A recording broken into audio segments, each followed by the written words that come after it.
Hi guys, it's Sol. In today's video, I'm going to show you guys how to make something very quick and easy. It's practically a no-brainer, and all you need is some phyllo dough. Today, I'm going to show you guys how to make my 3 cheese and spinach phyllo rolls. Don't forget to head over to my friend Lainey over at Simply Baking. She will be making her version using phyllo dough, and she will be showing you guys how to make mini phyllo tarts.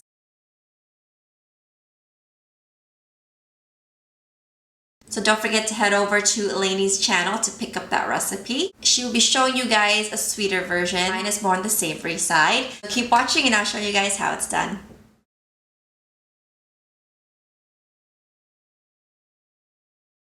So you want to start by adding in some olive oil into a hot skillet. Then you want to add in your chopped shallots. You also want to add in a pinch of salt. Then you just continue to cook this until your shallots are soft and tender. Next, you want to throw in your chopped garlic and let this cook until fragrant. And then you just throw in your spinach along with some chopped mushrooms as well. Next, you want to add in your cracked black pepper along with a nice pinch of salt as well.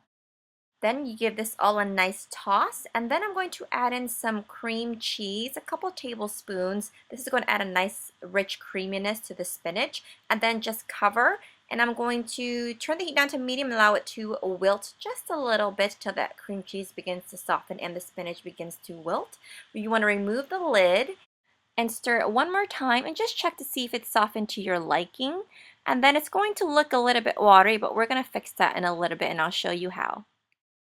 So to my spinach mixture, I'm adding in a couple tablespoons of Japanese panko breadcrumbs. This will soak up any liquid that didn't already fall through my colander, or you can use a cheesecloth as well. So you want to mix to combine, and then after this, we are going to go ahead and add in our cheeses. Whatever cheeses you like, I'm using freshly grated sharp cheddar and some freshly grated mozzarella. And I'm also adding in some chopped chives, but if you don't have that, you can go ahead and use green onions as well.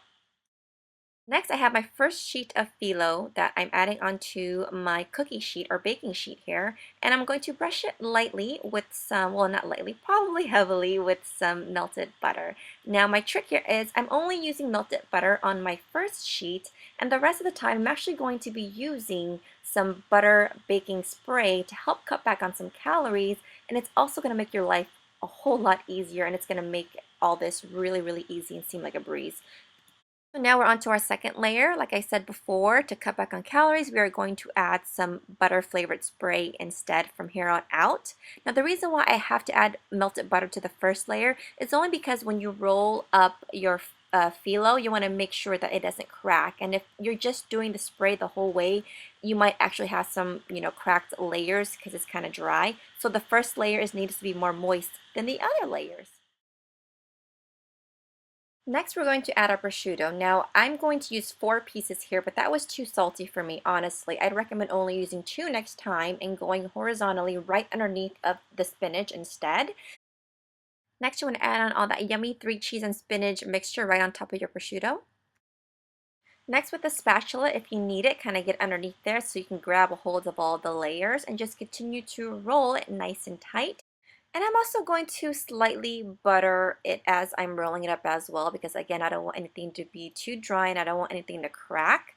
I'm just using the remainder of my melted butter, but you can use your butter spray as well. Next, you want to make some slashes going right across, cut at a diagonal about 1 inch apart.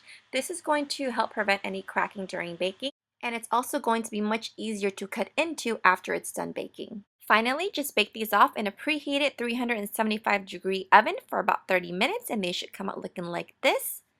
Make sure you wait at least 15 minutes before you cut into them and then just slice and then enjoy. Don't forget to head over to Lainey's channel where she shows you her sweet version of how to use phyllo dough. Thanks for watching!